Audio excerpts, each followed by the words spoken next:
Welcome to the channel. In today's video, we're diving into an important WhatsApp privacy feature you should definitely know about. If you value your online privacy, you'll want to stick around.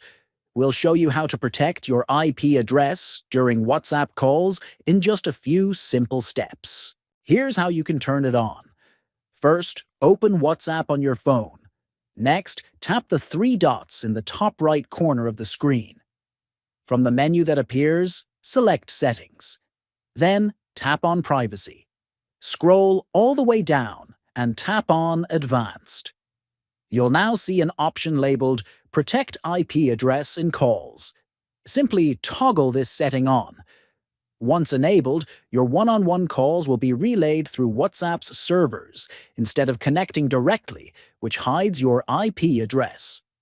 Keep in mind, this may cause a slight drop in call quality, but the privacy benefits are worth it. Group calls are already protected by default. That's it. A small setting that makes a big difference for your privacy. If you found this video helpful, give it a thumbs up and subscribe for more digital privacy tips.